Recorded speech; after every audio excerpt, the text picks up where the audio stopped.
6 women in church dresses had my teenage daughter cornered in a market, screaming that she was an unchristian failure for not loving the baby brothers her dead, cheating father left behind. That's when I realized my ex-mother-in-law had sent them. She wanted to destroy our peace, but instead, I destroyed her reputation in front of her entire church. If you've ever wished someone would finally face the consequences of their lies, manipulation, or fake righteousness, you're in for a treat. Hit that like button, subscribe, and buckle up.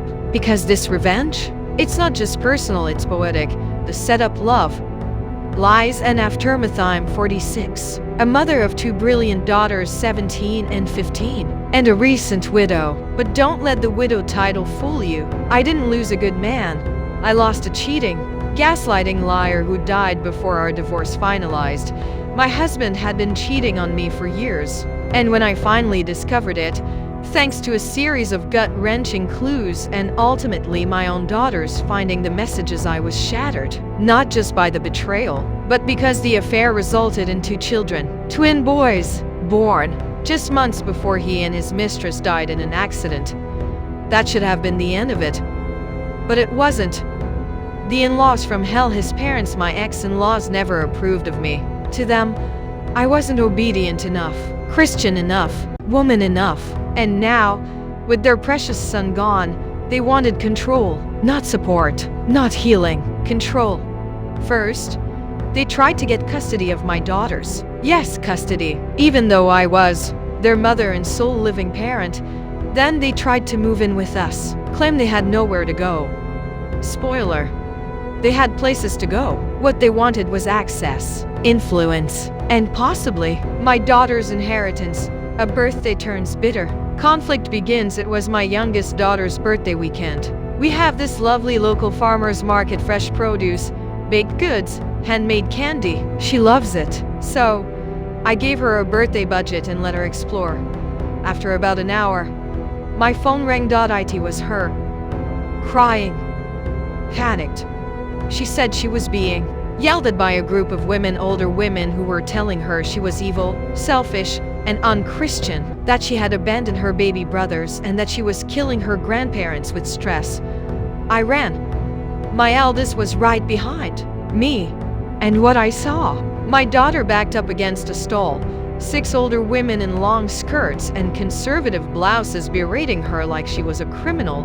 These women were from my ex-in-law's church. This wasn't a coincidence. It was a targeted attack. I fought fire with fire. The turning point, I stepped in, told my eldest to grab the sweets and head to the car with her sister. Then I faced them, and oh, I didn't hold back. They called me a fallen woman, said I was a disgrace for refusing to care for my ex's parents. One actually told me I should still submit to them as a Christian wife. Excuse me, I'm not their daughter-in-law. I'm not even a widow in their eyes. I'm an enemy. One they were willing to publicly shame. Using church foot soldiers, the argument got so loud, we were all asked to leave the market. They followed me to my car like vultures in floral print, but they had no idea. They had just made the biggest mistake of their sanctimonious lives. The false Facebook professor. That night, after tucking my girls in, I reached out to a church acquaintance, a genuinely kind man who knew my ex-in-laws well. He told me everything. My ex-mother-in-law had made a lengthy post in the church's Facebook group, a tragic, manipulative sob story claiming my daughters and I had kicked them out. We were hoarding the life insurance and inheritance. We were letting 2 innocent baby boys be raised by strangers. And worst of all, that I was barren. And the affair partner? She was our surrogate. Yes, that's how she explained the twins to the church. A surrogate, because I couldn't have more kids, and I rejected them for being boys. What the actual hell? The church's hypocrisy, and their one soft spot. Now, here's the thing about this church. They're problematic. They've got all the classic judgmental hallmarks, especially with LGBTQ+ people. But there's one sin they do not tolerate: cheating. Affairs are unforgivable. They preach second chances for everyone, except adulterers. So I made a decision. I wasn't going to fight this in whispers. I was going to burn their lies to the ground with truth. The revenge plan. Holy receipts, he had everything. Photos, screenshots, texts between my husband and his mistress, even texts between my ex-in-laws, acknowledging the affair, encouraging him, and worse, messages where they insulted my daughters. One message, just days after the funeral, said this: "They're just little bastards. If they hadn't told their mom, none of this would have happened." Yeah, they blamed my kids for their son's death. That was the moment my sadness became rage.